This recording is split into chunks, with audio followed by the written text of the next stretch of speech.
Hello everyone! Welcome back to my channel! Today we are diving to the literary criticism paper. So let's go! A literary criticism paper is more than just summarizing a book. It's your chance to analyze, evaluate, and interpret a piece of literature and share what it really means to you. Think of it as a smart conversation between you and the text, but on paper. Writing a literary criticism paper is not about retelling the story, it's about analyzing, evaluating, and forming your own interpretation of what the text really means and why it matters. No Limitang Here is not just a novel, it's a powerful social commentary, and through literary criticism, we can uncover its deeper messages. Close and active reading. Let's start with close and active reading.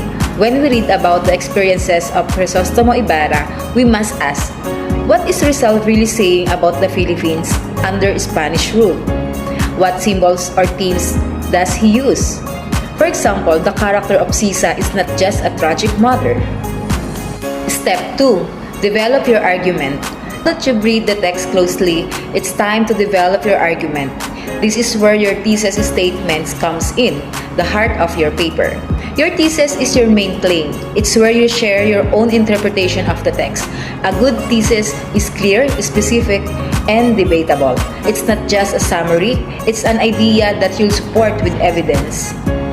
For example, No Limitang Here reveals the struggle for identity under colonial rule. This is more than just a topic, it's an argument. It tells the reader what the paper will prove.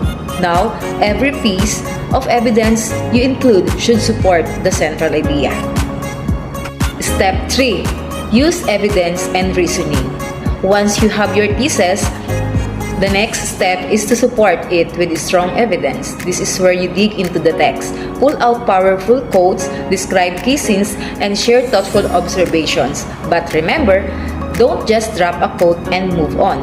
You need to explain how that evidence proves your point, and this is called reasoning. For example, if your thesis is No Limitang Here reveals the struggle for identity under colonial rule, you might quote a passage where Ibarra questions his place in society. Then explain how that moment shows the inner conflict faced by Filipinos living under Spanish control. Step 4. Acknowledge opposing views or refutation.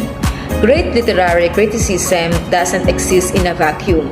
Strong writers don't ignore other interpretations, they engage with them. This part is called refutation. It means recognizing possible objections to your argument and responding to them respectfully.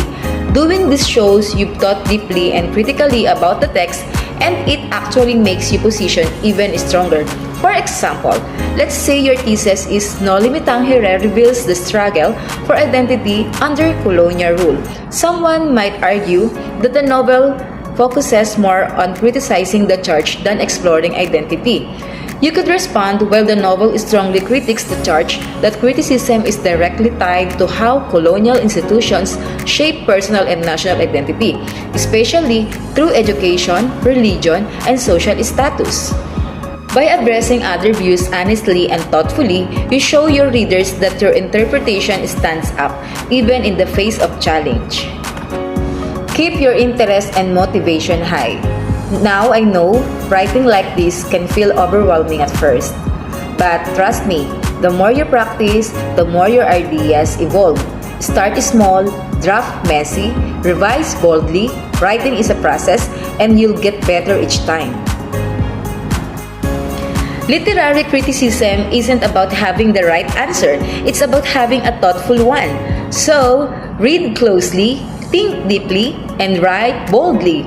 If you like this video, hit the like, subscribe, and share. Bye! Thanks for watching!